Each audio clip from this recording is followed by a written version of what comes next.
Hi, everybody. I'm Chris with Cheyenne Air Guns, and I got a Benjamin sitting here. Let me bring it into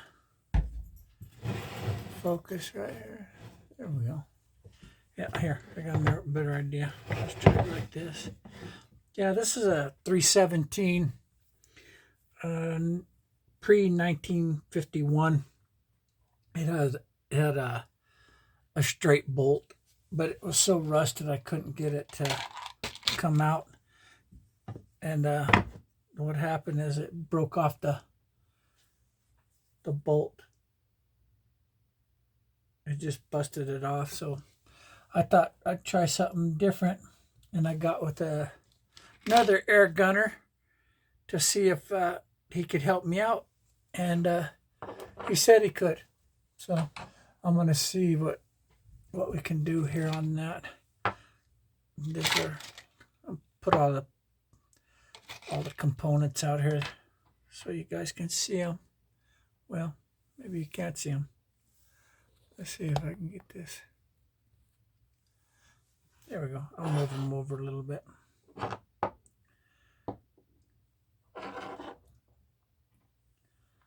right.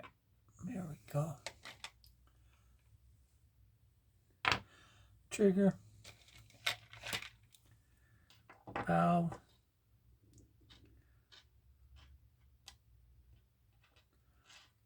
Valve spring. Let me see if I got. There's my washer. There's the washer for it. Here's the nut for it. There's the nut. That's the cover from. Well, when the bolt gets here, that's what I'll use. There goes my safety. And the rest are just basically screws and stuff for everything. Here's my front cap screw. Here's the set screw for it. Yep, it's not working, is it? There we go. There's the set screw for that.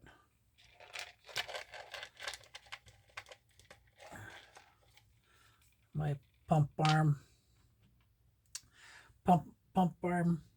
pin. Yeah. These are just the rest of the screws that go with it. Just I'm waiting for him to send me the bolt on this one, and we can put her back together. See, this is a single. I don't know if anybody else ever does this, but this is one of those single. See, you got the little notch on that, and it only goes in one way, and this has to be pointing down up, so it can, when it releases the air, boom, goes up to the bolt and choom, goes through. Shoot your pellet out. So what I've been doing, I don't know if anybody else has ever tried this, but hold on a minute. I gotta get my seal. Gotta get my other seal. There she is. Yep. There's two leads. I don't know. I'm gonna try the synthetic ones. I think I'm gonna try synthetics on this one. I don't know. Here's a couple of lead ones. Here's some synthetics. But whoever been cutting these, some are thick. See how that one's a lot thicker? See how that one's a lot thinner? I don't know. Sometimes lead works a lot better. Sometimes those synthetics work real good. But I've also been doing the actual valve different. You know, the single ones. I've been changing it to the quad. See, it has all 4 holes in it like that. And it works fine. Let me wait a second. I'll get one.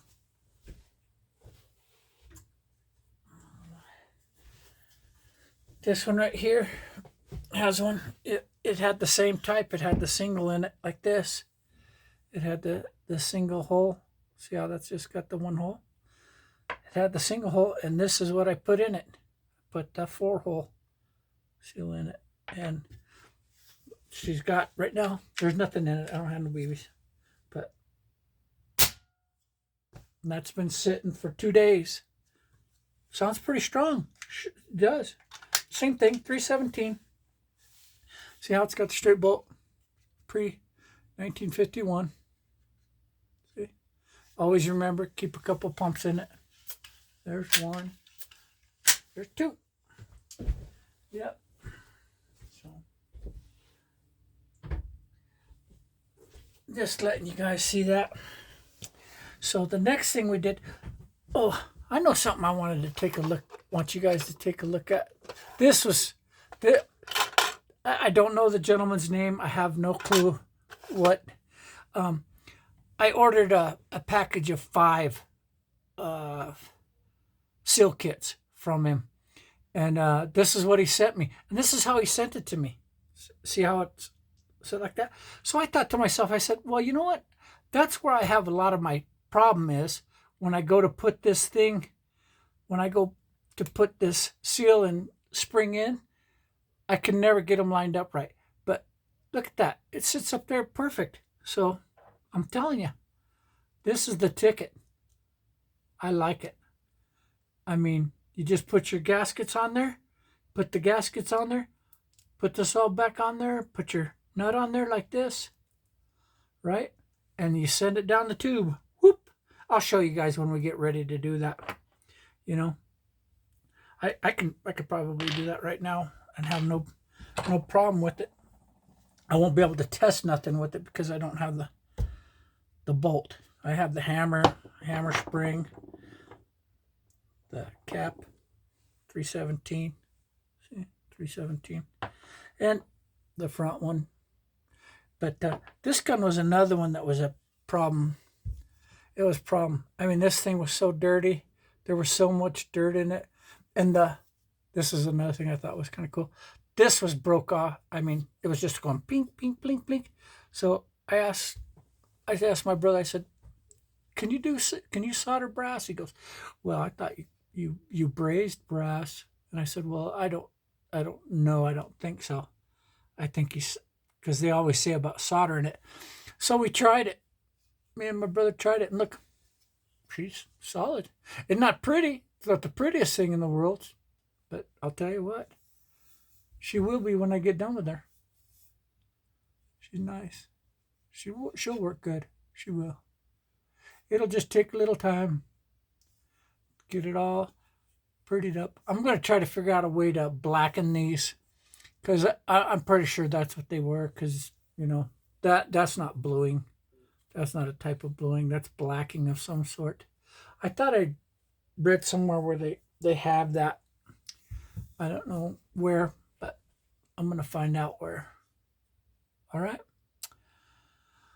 All right. I do have a Sheridan soaking right now in some alcohol. And there was a gentleman that told me, he said, you want to get a good book on the Sheridans? He goes, that's one of the good books. It's a second edition. You know, it's not a first edition or nothing. But there's some really nice stuff in here. I mean, it told me how old all my Sheridans are. I got probably about 8 of them. And I have some that were, you know, born back in the 60s and stuff like that. So it's kind of neat. I got a couple of them that were born in the 60s. By the way it looks, you know, because I don't really know because there's no serial numbers on them. But they do have dates on them when they were, I guess, what did he say? They were actually, whoops. They were date stamped when they were checked before they went out the door. So you can see basically I think it gets a month and a year on it. I think that's all it says, or a month and a day and a year. So on some of the older ones, let's take a look real quick. I'll get one of my oldies.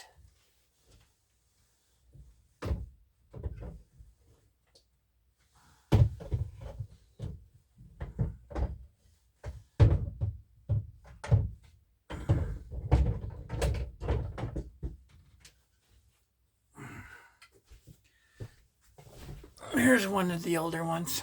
See how the bolt's straight? See the bolt straight right there? If you look on this, oh, dang it. This one don't have none. No numbers. I didn't even notice that before.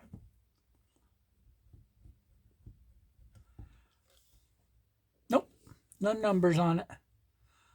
So the thumb.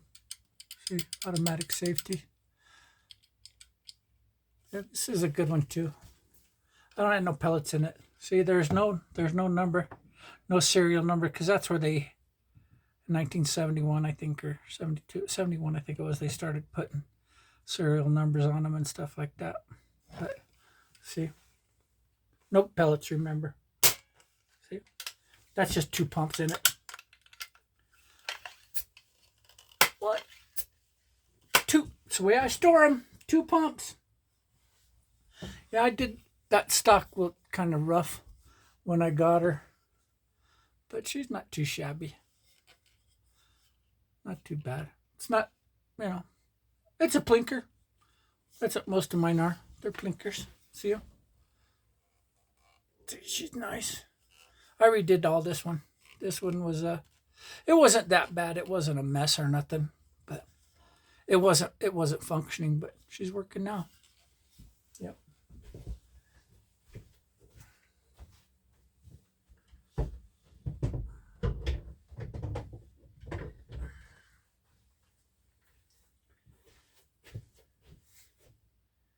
Dang it. Here's another one. That's one thing you guys ever see? Did you see that right there? On almost all these, that one didn't have it, but this one, most of these that I've seen, the older ones with the thumb trigger and the slimmer stock, these parts are always broken right there, all the time. See, this one was broken and the person that had it before glued it back on there. So I kind of left it there, kind of, I don't know, because these are hard to come by, the smaller ones, the thinner ones. Yep. Sheridan Product Incorporated. See? It's old flat top, the grooves in it. And no serial numbers, no nothing.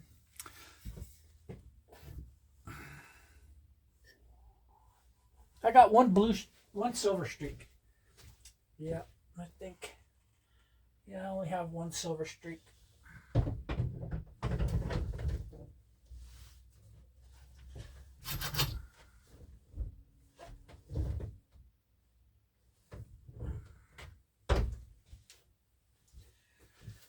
She's a pretty good shooter. It's the only silver streak I got. Yeah, this is it's not too old. She's got, see her date mark right there, about 1984. Yeah, that one's in 1984 is what that one is. So the reason I know that, the other one I was working on also it was 308, and it was between the lines, and this one's in the same one. So about 1984. When I got this one, see how they had somebody had it all taped up, and I worked on it. Ooh, that one's a tough one. Yep, she's not bad. Shoots good. Remember, 2 pumps. That's all I leave in them. Yep.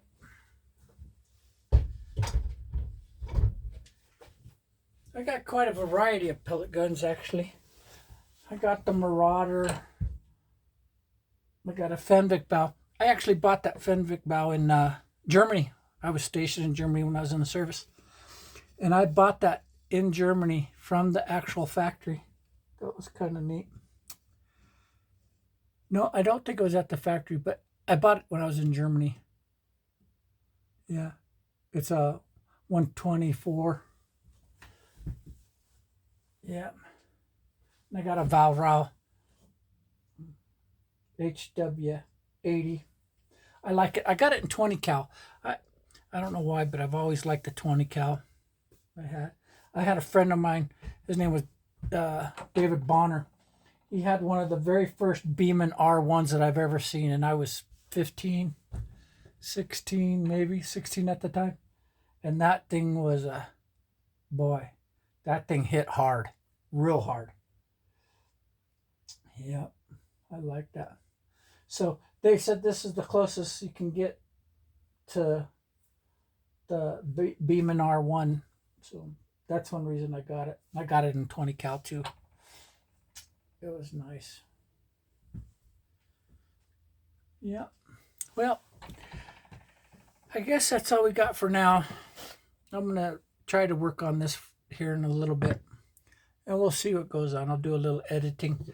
I wanted to talk to one of the other air gunners that fixes these, because a lot of these handles, I don't know, I think somebody was using them as I don't know, clubs or something.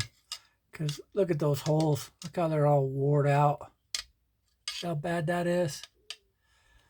See that? See that? That's close to being, that's close. It's wallowed out a little bit.